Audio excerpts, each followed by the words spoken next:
अजित पवारांनी घेतली मुख्यमंत्री फडणवीसांची भेट। दोघांमध्ये 15 मिनिटं चर्चा। पार्थ जमीन घोटाळा प्रकरणामध्ये अजित पवारांची थोड्याच वेळात पत्रकार परिषद।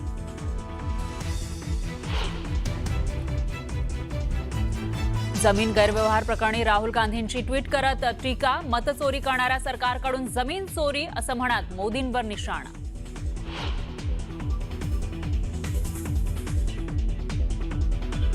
शेतकऱ्यांच्या वाहून गेलेल्या जमिनीसाठी मुख्यमंत्र्यांचा वेळ नाही, मात्र चोरलेल्या जमिनींवर पांघरून घालण्यासाठी वेळ आहे। उद्धव ठाकरेंची अजित पवार आणि फडणवीसांवर टीका।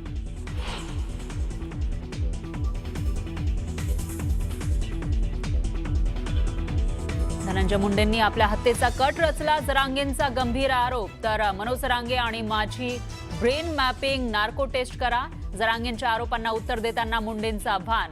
सीबीआय चौकशीची जरांगेंची ही मागणी।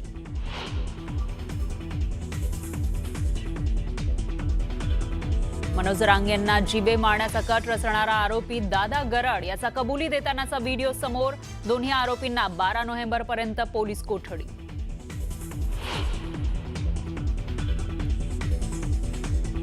आणि बेळगावातील ऊस आंदोलनाला हिंसक वळण। आंदोलनाची हतारगी टोल नाका परिसरामध्ये आंदोलकांची जोरदार दगडफेक। धनंजय मुंडेंनी माझ्या हत्येची सुपारी दिल्याचा गंभीर आरोप मनोज जरांगेंनी केलेला आहे। तर माझ्या हत्येबाबत कांचन नावाच्या व्यक्तीसोबत धनंजय मुंडेंनी 20 मिनिटे चर्चा केल्याचा दावा त्यांनी केलाय। तर 2.5 कोटींची डील झाल्याचा सुद्धा त्यांनी दावा केलाय। मनोज जरांगे यांना जीवे मारण्याचा कट रचणाऱ्या आरोपीत दादा गरड यांचा कबुली देतानाचा व्हिडिओ समोर आलेला आहे। डुकरासारखे काळकुटे यांना धरून नेतो असं धनंजय मुंडे यांनी म्हटल्याची कबुली दादा गरड यांनी जरांगे यांच्या सहकार्याकडे व्हिडिओतून दिली आहे। तर आणखीन व्हिडिओ असल्याचा दावा सुद्धा त्यांनी केला आहे। वंजारींना कलंक लावणारा नासक्या असल्याचं म्हणत जरांगेंनी धनंजय मुंडेंवरती टीका केली आहे। धनंजय मुंडेंनी मला खेटायला नको होतं, तुम्हाला नाक घासायला लावेन असं लक्षात ठेवा असं आव्हान जरांगेंनी धनंजय मुंडेंना दिलंय। ज्याला काही अर्थ नाही असे आरोप माझ्यावरती करण्यात आल्याचं वक्तव्य धनंजय मुंडेंनी केलंय। तर या प्रकरणाची सीबीआय चौकशी करण्याची मागणी त्यांनी केलेली आहे। तर माझ्यासह जरांगेंची नार्को टेस्ट करण्याची मागणी सुद्धा केली आहे। नार्को टेस्ट करण्यासाठी मी तयार असल्याचं प्रत्युत्तर जरांगेंनी धनंजय मुंडेंना दिलंय। तर नार्को टेस्टसाठी सर्वात आधी माझा अर्ज जाणार असल्याचंही त्यांनी म्हटलेलं आहे। तर धनंजय मुंडेंचं असं वागणं नियतीला मान्य नसल्याचंही ते म्हणाले।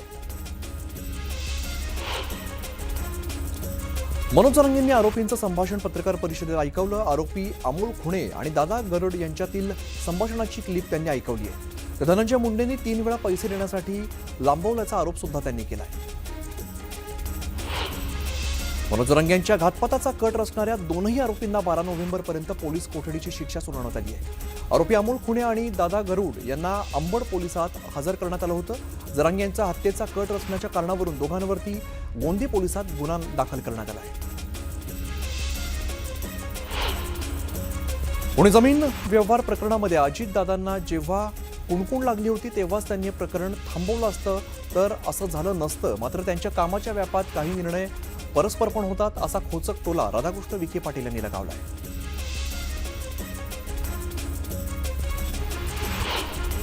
पवारांवरती गुन्हा दाखल होण्याची शक्यता आहे। न्यूज 18 लोकमतला विश्वसनीय सूत्रांनी ही माहिती दिली आहे।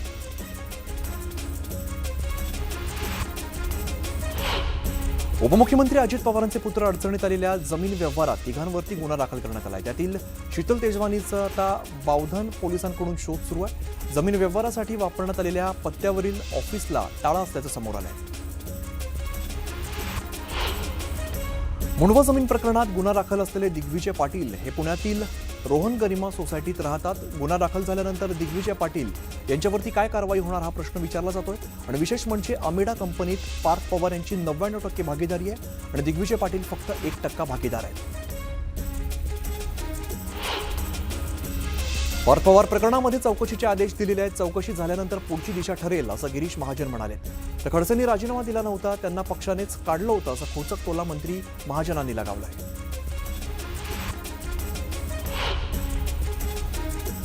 पार्थ पवार जमीन घोटाळा प्रकरणामध्ये मुख्यमंत्री आणि उपमुख्यमंत्र्यांनी राजीनामा द्यावा अशी मागणी काँग्रेस नेत्या यशोमती ठाकूर यांनी केली आहे। हिंगोलीच्या डोंगरकडा गावामध्ये उद्धव ठाकरेंचं आगमन झालं. यावेळेला महिलांनी औक्षण करत उद्धव ठाकरेंचं जोरदार स्वागत केलंय.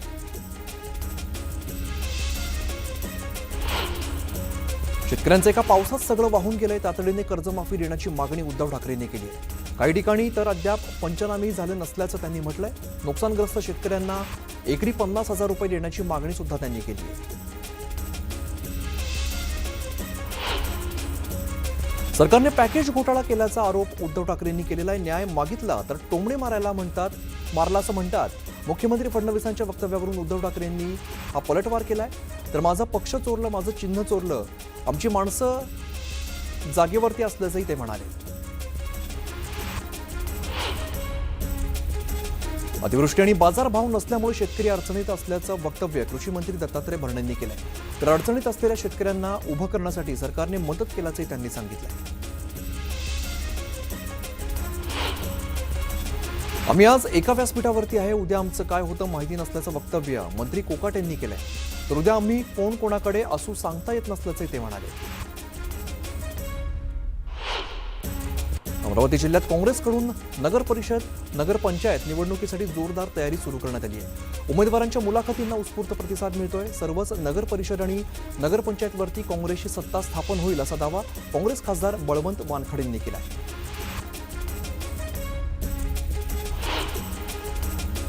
मतदार यादीतील घोळ मनसेकडून उघडकीस आणला जातोय. नवी मुंबई मनसेकडून खोट्या मतदारांचं जाहीर प्रदर्शन करण्यात आलेलं आहे. त्याचं उद्घाटन मनसे नेते अमित ठाकरे यांच्या हस्ते पार पडलं.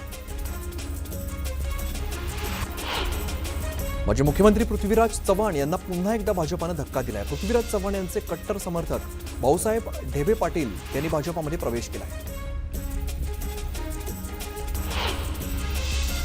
परभणीत नरहरी झिरवळ यांनी स्थानिक स्वराज्य संस्था निवडणुकीच्या पार्श्वभूमीवर बैठक घेतली आहे. युती झाली नाही तर स्वबळावरती लढणार असंही त्यांनी सांगितलंय. भाजप नेते किरीट सोमय्या यांनी साताऱ्याच्या जिल्हाधिकाऱ्यांची भेट घेतली आहे. अनधिकृतपणे घुसखोरी करणाऱ्या बांगलादेशींवरती कारवाई करण्याची मागणी त्यांनी यावेळेला केली आहे. सरकारमध्ये समतोल नसल्याचा आरोप नरेंद्र पाटलांनी केलाय. तर पोर्टल बंद पडल्यामुळे 15,000 तरुणांना लाभ घेता आला नसल्याचंही त्यांनी सांगितलंय. लक्ष्मण हाके आणि त्यांचे कार्यकर्ते मराठा कार्यकर्त्यांच्या अंगावरती धावून गेले. लक्ष्मण हाके, माऊली हळणकर आणि मराठा नेते धनाजी साखळकर यांच्यामध्ये वाद झाला आणि पोलिसांच्या मध्यस्थीमुळे हा वाद निवडला. छत्रपती संभाजीनगर जिल्ह्यातील सिल्लोडमध्ये भाजप कार्यकर्त्यांची खतचोरी सुरू असल्याचा व्हिडिओ ट्विट करत अंबादास दानवेंनी गंभीर आरोप केलाय. डुप्लिकेट खतांची बॅग ज्यांची किंमत 250 रुपये आहे त्यातील बोगस खत शासकीय खतांच्या बॅगमध्ये भरतानाचा व्हिडिओ समोर आलाय. वाशिम जिल्ह्यातील काँग्रेस कार्यकर्ते आणि पदाधिकाऱ्यांच्या आढावा बैठकीचं आयोजन करण्यात आलं होतं. या बैठकीमध्ये इच्छुकांच्या मुलाखती घेण्यात आलेल्या आहेत. दरम्यान यावेळी मवियाची सत्ता येईल असा दावा आमदार अमित झनक यांनी केलाय. पालकमंत्री नितेश राणे यांनी संजू परब यांच्यावरती टीका करताना मी ज्यांना नगराध्यक्ष बनवलं होतं तेच आम्हाला आव्हान देत आहेत अशी टीका केली. या टीकेला संजू परब यांनी प्रत्युत्तर दिलंय. नारायण राणे रवींद्र चव्हाणांमुळेच नगराध्यक्ष झालो, बाकी कोणाचाही संबंध नाही असं संजू परब म्हणाले. मंत्री गिरीश महाजनांनी भूखंड लाटल्याचा आरोप माजी खासदार उन्मेष पाटलांनी केलाय. बीएचआरसह इतर माध्यमातून भूखंड लाटल्याचा आरोप त्यांनी केलाय. नांदेड महापालिकेच्या कंत्राटी सफाई कामगारांनी आज काम बंद केलेलं आहे. कचरा संकलन आणि वाहतुकीचं काम खासगी कंपनीला दिल्यामुळे कामगारांनी आक्रमक पवित्रा घेतला. मागण्यांबाबत सकारात्मक प्रतिसाद न दिल्यास येत्या 14 तारखेला आंदोलन करणार असा इशाराही दिला आहे.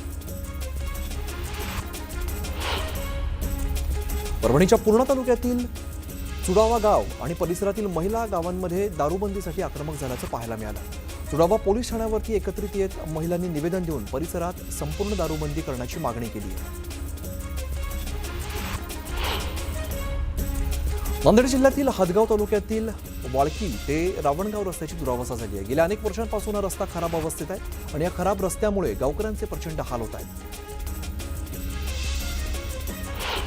बेळगावात ऊस आंदोलनाला हिंसक वळण आलंय. हत्तारगी टोल नाका परिसरात आंदोलकांनी दगडफेक केली आहे. गेल्या काही दिवसांपासून ऊसाला योग्य दर मिळावा यासाठी आंदोलन सुरू.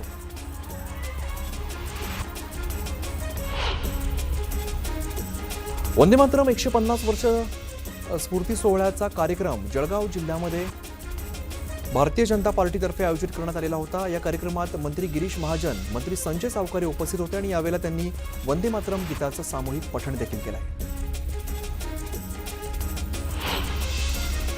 सोलापूरमध्ये सामूहिक वंदे मातरम गीत गायनाच्या स्पर्धेचं कार्यक्रमाचं आयोजन करण्यात आलेलं होतं। यावेळेला मोठ्या संख्येने विद्यार्थ्यांनी यात सहभाग घेतला। दरम्यान भारत मातेच्या प्रतिकृतीचं दृश्य ड्रोन कॅमेरामध्ये कैद झालंय।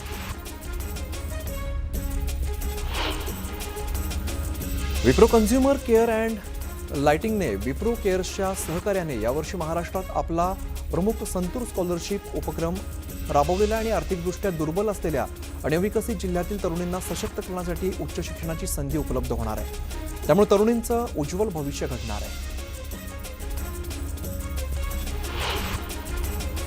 दक्षिण कोकणचे प्रति पंढरपूर म्हणून ओळखल्या जाणाऱ्या श्रीदेवी सोनुर्ली मंदिराचा पारंपरिक जत्रोत्सव मोठ्या भक्तिभावात आणि उत्साहात संपन्न झालाय। रात्री 12 वाजता देवीची पालखी काढून जत्रोत्सवाला सुरुवात झाली। भक्तगणांच्या जय देवी सोनुर्ली माता या घोषणांनी संपूर्ण परिसर दुमदुमून गेलाय। पुण्यात महाराष्ट्र नवनिर्माण विद्यार्थी सेनेनं आंदोलन केलंय। जेवणामध्ये अनेकदा झुरळं, माशा, स्टेपलरच्या पिना आढळून आल्याचा आरोप केलेला आहे। तातडीने विद्यार्थ्यांना योग्य सुविधा पुरवण्याची मागणी सुद्धा केली आहे। अहिल्यानगरच्या कोळपेवाडीमध्ये 3 दिवसीय कृषी महोत्सवाचं आयोजन करण्यात आलंय। कृषी मंत्री दत्तात्रय भरणे यांच्या उपस्थितीमध्ये कृषी महोत्सवाला सुरुवात झाली।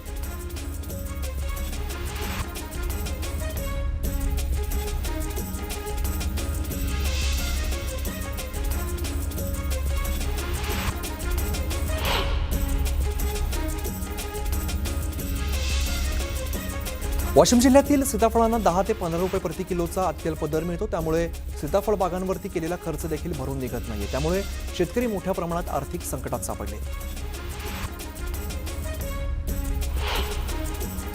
2 लाख रुपयांच्या खंडणीसाठी मुलाचं अपहरण करणाऱ्या आरोपींचे नांदेड पोलिसांनी धिंड काढली आहे। विमानतळ पोलीस ठाण्याच्या हद्दीत अपहरण केलं जात होतं।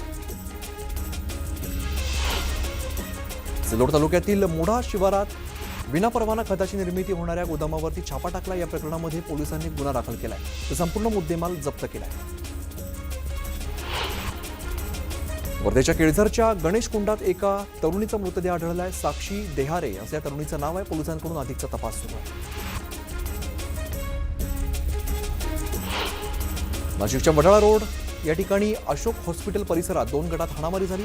हाणामारीमध्ये दगड डोक्यात घालून एका तरुणाला जखमी करण्यात आले। पोलिसांकडून या प्रकरणाचा तपास सुरू आहे।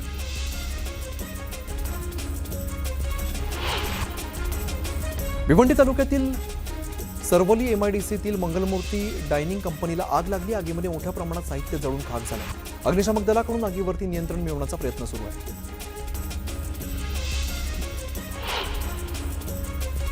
पुण्यातील देहू रोड या ठिकाणी एका 65 वर्षाच्या वृद्धाचा मृत्यू झालाय। शंकर मंदिराजवळ तोल जाऊन वृद्ध व्यक्ती गटरमध्ये पडली होती आणि या घटनेमुळे उघड्या गटारीचा मुद्दा पुन्हा एकदा समोर आलाय।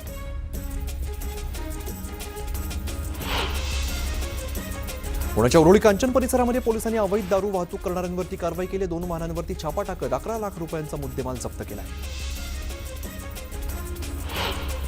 सांगलीतील ऐतिहासिक आयर्विन पुलाच्या समांतर पूल वाहतुकीसाठी खुला करण्यात आलेला आहे। पालकमंत्री चंद्रकांत पाटील यांच्या हस्ते पुलाचं लोकार्पण करण्यात आलंय। सांगलीकरांना याचा मोठा फायदा होणार आहे। सांगली जिल्ह्यातील शेतकऱ्यांनी 2 एकर द्राक्ष बाग काढून टाकली आहे। निसर्गाच्या लहरीपणाला कंटाळत शेतकऱ्यांनी टोकाचं पाऊल उचललंय। राज्य शासनाकडून नानाजी देशमुख कृषी संजीवनी प्रकल्पाचा 2रा टप्पा राबवण्यात येणार आहे आणि या जळगाव जिल्ह्यातील 319 गावांचा समावेश आहे। शेतकरी गटांना 20 लाखांपर्यंत अनुदान दिलं जाणार आहे। मुंबई पुणे एक्सप्रेसवेवरती मोठ्या प्रमाणात वाहतूक कोंडी निर्माण झाली। त्यामुळे वाहनधारकांना याचा नाहक त्रास सहन करावा लागतोय। पोलिसांकडून वाहतूक कोंडी दूर करण्याचे प्रयत्न सुरू आहेत। सांगलीच्या आटपाडी तालुक्यातील उत्तरेश्वर देवाची कार्तिकी यात्रा पशुधन प्रेमी शेतकऱ्यांच्या आयुष्यातील एक मोठा सोहळा असतो। दरवर्षीप्रमाणे यंदा सुद्धा पहाटेपासून यात्रेच्या मैदानावरती हजारोंच्या संख्येने बकऱ्या मेंढ्या दाखल झालेल्या आहेत। ढोलताशा, हलगी, लेझिम यांच्या गजरामध्ये वातावरण भारावून गेलंय आणि यात्रेमध्ये तब्बल 4 कोटींची उलाढाल झाली आहे। कराडच्या वाठारमध्ये वंदे मातरम गीताचं सामूहिक गायन करण्यात आलेलं। यावेळेला भाजपाचे जिल्हाध्यक्ष आमदार अतुल भोसले, आमदार मनोज घोरपडे, विक्रम पावसकर हे उपस्थित होते। दरम्यान स्वदेशी साहित्य वापरण्याची शपथ सुद्धा घेण्यात आली।